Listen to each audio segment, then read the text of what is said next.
or been hearing about the potential crash in the American automobile industry. Could your revolution save the car industry?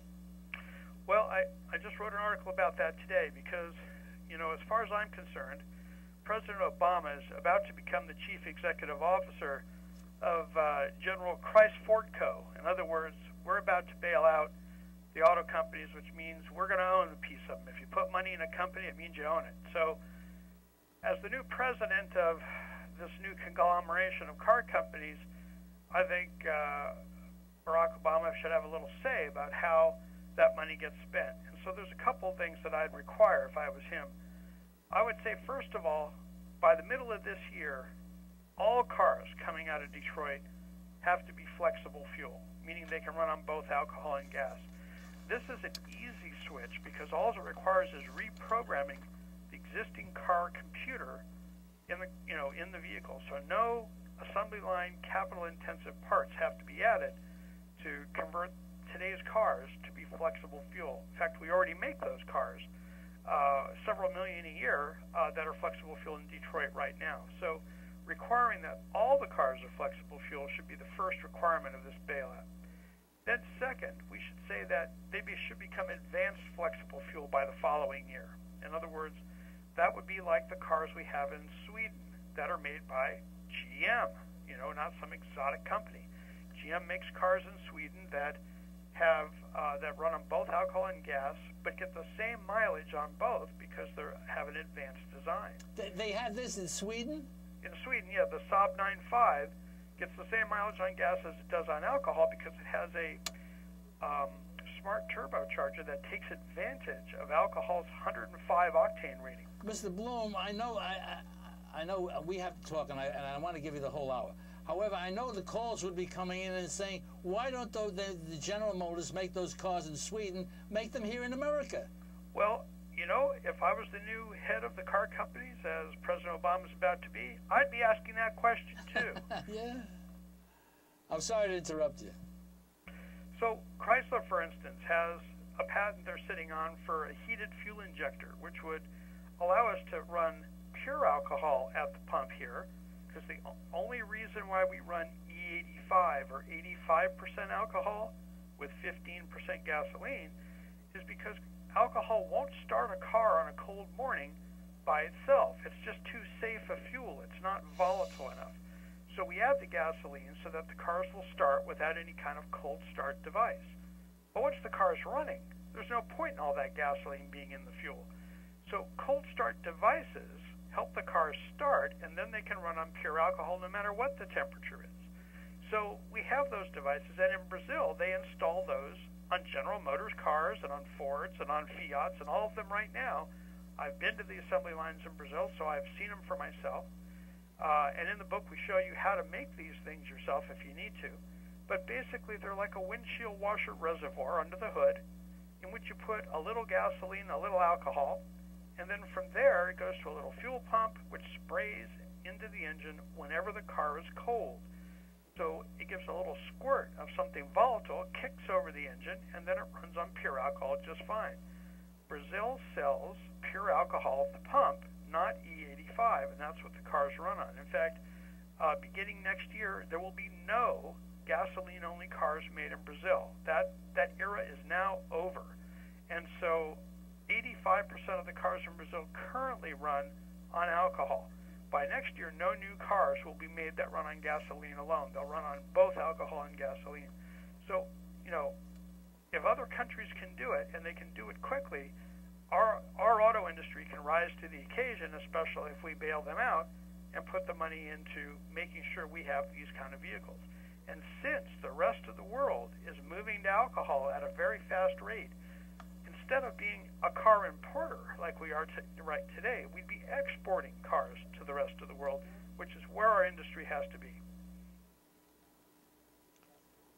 I'm getting angry. Why we are so far behind and a country like Brazil is so far ahead. Next question. You talked about the crashing price of corn earlier. What does that mean for farmers, consumers, and the rural community? Well, I'm afraid it's part of an organized strategy by Big Oil. They cranked up the price of corn, basically ending investment into alcohol fuel plants because basically the raw material cost went up, and so that made investment into new alcohol plants unattractive to venture capitalists and other inventors. At the same time, they raised the price, quadrupled the price of fertilizer, which of course is made from fossil fuels, and they also increased all the other prices that they had under their control, like pesticides and herbicides, etc. Now, when they crash the price of of alcohol, they aren't reducing the price of the inputs. This is going to make it impossible for farmers to make a living. They're going to have to sell their land, and also the alcohol plants that were depending on this corn are now, many of them, going into bankruptcy because of this market manipulation. And they're doing it during the transition between the two presidencies when nobody will be able to stop them. So what I'm very afraid of is that the oil companies are going to be snapping up farmland and alcohol plants, and they're going to try to control not only gasoline, but alcohol as well.